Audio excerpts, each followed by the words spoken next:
The passage is about an American whaling ship called Dolphin, whose remains were found off the coast of Argentina, and the author saying how they are figuring out, or how they have figured out that these remains of the ship, in fact, are or indeed are the remains of the American whaling ship Dolphin. I'll quickly read through the passage, summarizing the main points, and then we'll look at the questions. In October 1858, an American whaling ship named the Dolphin set sail from Rhode Island and never returned home. Now, archaeologists believe that they've identified the lost ship off a coast of far southern Argentina, according to a new study in the journal Dendrochronologia. Dendrochronologia is the study of the age of a tree based on the annular rings in its bark, or the trunk. It's fascinating that people built this ship in a New England town so long ago, it turned up on the other side of the world, says Mukund Rao, a dendrochronologist.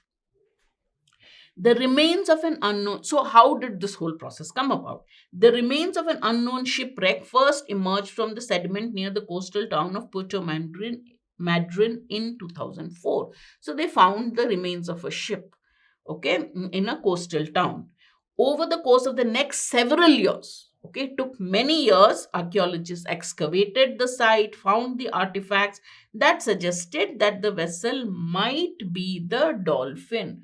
So after that, they figured out, and they said, you know what, after several years, archaeological excavations and all, they said this might be that ship which never came back in 1858, the Dolphin. However, they couldn't be sure, and they continued to sift through historical documents in search of clues for the ship's identity. Is there any way, is it any factor that we should be looking for to find out which ship this is, whether it is really the Dolphin or not? In 2019, the researchers had an idea. What if they looked at the tree rings of the vessel's timber, the wood that is used in the ship? What if we look at the tree rings and determine the age and origins of the wood used in the ship? Then from there, they can determine the age and origin of the ship. The scientists used a chainsaw to cut several sections of vessel, which they sent off for analysis. They compared the wreck's timber to a database of 30,000 trees dating back more than 2,000 years.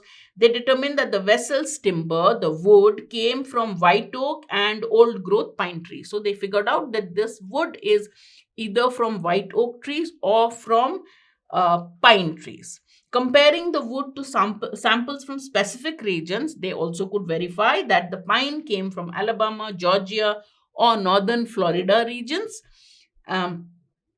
That sent lots of pine timber to the northern states in the 19th century, and the white oak likely came from Massachusetts. So they determined that the oak must have come from these places that used to anyway send a lot of wood to the northern states, and the pine and the oak came from Massachusetts. But what really convinced, so therefore they said, okay, this is the origin of the wood. But what really convinced the researchers was the fact that the trees had been cut in 1849, which aligns with the Dolphin's construction timeline. Around that time, the Dolphin was being constructed. I was really excited, said a dendrochronologist at Argentina's Laboratory of Dendrochronology. Okay, and he says that the last ring corresponds to 1849, and knowing that the Dolphin was launched in 1850, you say you're really very close. So the wood, the trees were cut in 1849, Dolphin was launched in 1850. That really brings it really close to this wood being, this ship being Dolphin. For centuries, large vessels roamed round the world's oceans in search of whales. They hunted the massive marine mammals for their blubber, from which they extracted oil to use for lighting lamps and making soaps, as well as their bones, the bones of the whales, which were handy for making corsets, children's toys, and other household items.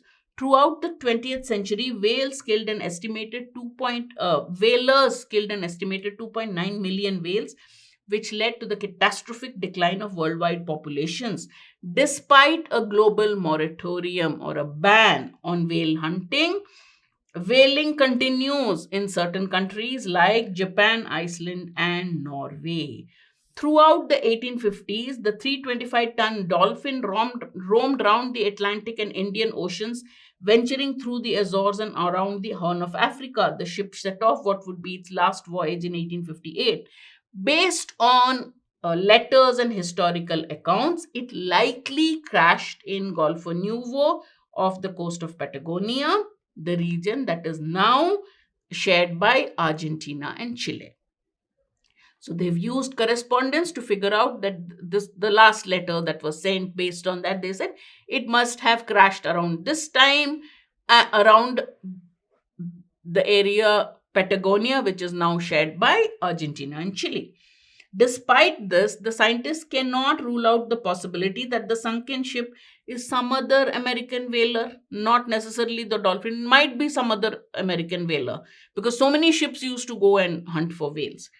They also are quick to point out, so this is the people who are detracting the dendrochronology theory. They also are quick to point out that dendrochronological findings do not constitute definitive proof. It's not the last word. It's not the final element of proof that, yes, this confirms beyond doubt. That's what is definitive.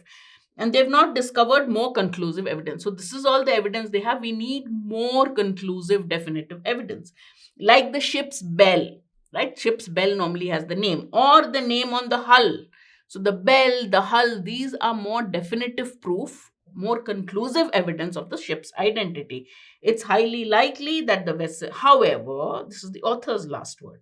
However, it's highly probable that the vessel is the Dolphin, and the researchers finally solved the decades-old mystery. Which of the following, if true, undermines the theory formulated by the dendrochronologists? Now, the dendrochronologists have used the fact that the timber that was used, the wood that was used in the ship, they have looked at it. They have told the date and the origin of the wood, and they've said that these two point to almost conclusively that this belongs to the Dolphin. So now, which one would undermine it, where you can attack those points and say, it need not be the Dolphin, something else also it could be. So we will use that evidence. A piece of wood bearing the name on the hull of the ship has been discovered in the same remains. If that name belongs to the Dolphin, then it would only support. So this doesn't tell us which name. They found a piece of wood with the name on the hull. If that name, they have not told us whether the name on the hull of the ship said the Dolphin. If it didn't, then it would undermine, but it hasn't said anything. It just told that there was a piece of wood which was found bearing the name of the ship. If it is the Dolphins, it would strengthen. That hasn't been given, so it doesn't undermine either.